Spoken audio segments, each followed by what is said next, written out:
The Dajjal's Global Impact and Spread of Fitna. A World Deceived Part 10 20ths. Salamu alaikum, and welcome back to Sufi Essence with Hammad Syed. We've uncovered the Dajjal's identity, its physical signs, and the astonishing false powers he will wield. Now, let us envision the terrifying scope of his influence.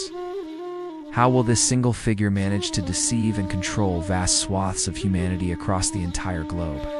Today, in Part 10 of our 20-part series, we delve into the Dajjal's global impact and spread of Fitna, a world deceived.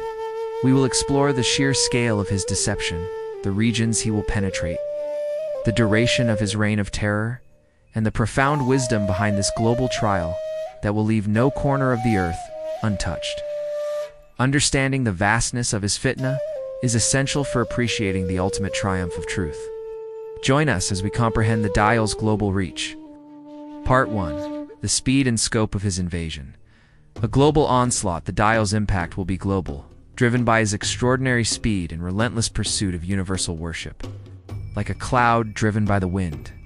As mentioned previously, the Prophet Muhammad, peace be upon him, described his speed as like the cloud driven by the wind, Muslim. This allows him to cover immense distances rapidly, appearing in countless places within a short period. Every town except Mecca and Medina. The Prophet, peace be upon him, explicitly stated, "There are no towns that the Dajjal will not enter, except Mecca and Medina. There are 7 gates to each of them, and at each gate there will be 2 angels guarding it." Bukhari, Muslim. This highlights the near universal reach of his deception, no corner untouched. His fitna will extend to remote villages and bustling cities alike, leaving virtually no community or individual untouched by his influence or test. The element of surprise. His rapid movement will leave little time for communities to prepare or for news to travel, allowing him to overwhelm people with his illusions before they can properly discern. A deliberate campaign. This is not a random appearance, but a methodical and deliberate campaign to spread disbelief and establish himself as a false god across the world. Part 2. The duration of his reign of terror. A concentrated trial despite the Dajjal's overwhelming power and global reach. His reign will be of a specific, divinely ordained, and relatively short duration. 40 days, the Prophet, peace be upon him, said, "He will stay on the earth for 40 days. One day, like a year. One day like a month. One day like a week. And the rest of his days like your ordinary days." Muslim, interpreting the days. This specific description of time is crucial. The first day like a year signifies an extremely long period of time, possibly a year, during which his primary deception and initial conquests will occur. The day like a month and day like a week represent shorter, intense periods.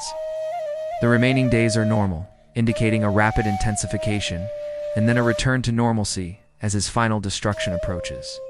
The intensity of the test. Even though the actual normal days are few, the immense power and widespread nature of his fitna during the long days will make it feel like an eternity to those enduring it.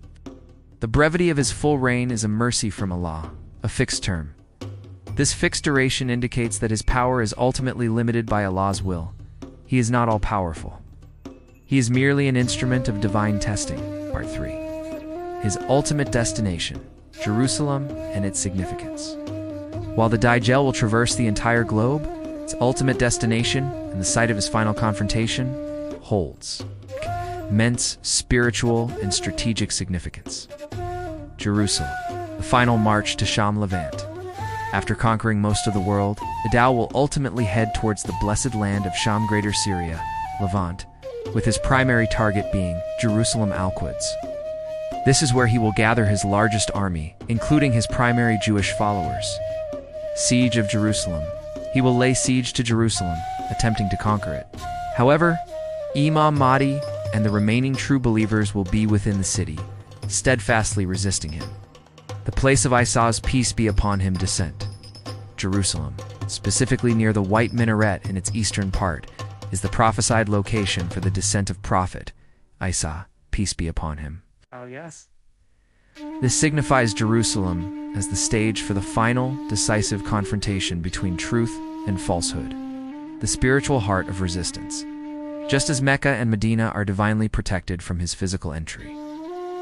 Jerusalem will become the spiritual and strategic heart of the believer's resistance, where faith will confront the ultimate manifestation of disbelief. The climax of the Fitna.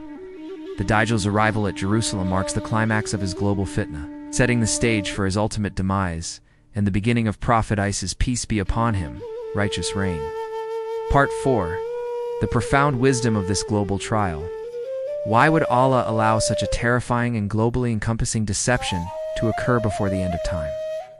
The wisdom behind this monumental fitna is immense. The ultimate filtration. The Dajjal's trial serves as the ultimate filter. A cosmic test that clearly distinguishes true, sincere believers from hypocrites and those whose faith is superficial. It separates those who worship Allah alone from those who worship worldly power, wealth, or comfort. Strengthening true faith. For those who remain steadfast, enduring this fitna will immensely strengthen their iman, elevating their ranks with Allah to unprecedented levels. It purifies belief and exposes all forms of spiritual weakness. Divine justice unfolds. The Dajjal's emergence is also a part of Allah's divine plan to manifest ultimate justice. It allows for the full display of wickedness before its absolute vanquishing, demonstrating Allah's ultimate sovereignty and the inevitable triumph of truth. A reminder of Tawhid. By witnessing a creature claiming divinity, humanity is forced to confront the fundamental reality of Allah's oneness.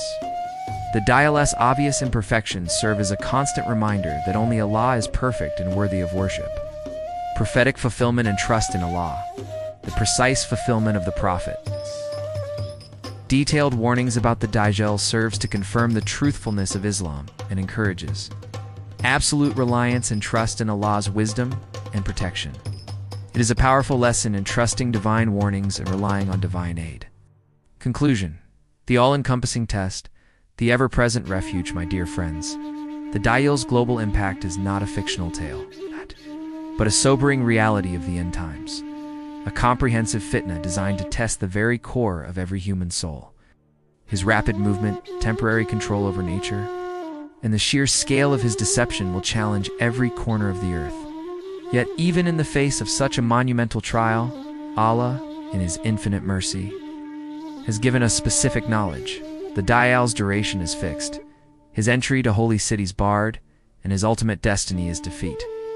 Knowing the extent of his deception reminds us that our true refuge lies only in Allah, in steadfast faith, and in clinging to the truth amidst universal falsehood. This is our strength and our path to unwavering certainty. This is truly the essence of Sufi essence. Thank you for joining me in comprehending the Dajjal's global reach. If this lecture provided you with crucial insights and deepened your understanding, please like this video to help share this vital information. Subscribe to Sufi Essence with Hammad Syed for more profound insights into Islamic spirituality, and remember to hit the notification bell so you don't miss part 11 of this epic series where we will explore protection from the Dajjal, practical steps, and spiritual fortification. How does understanding the Dajjal's global impact influence your personal spiritual journey? Share your reflections in the comments below. Your insights empower our growing community. Until our next spiritual unveiling, may Allah protect us from all trials and keep us firm in faith.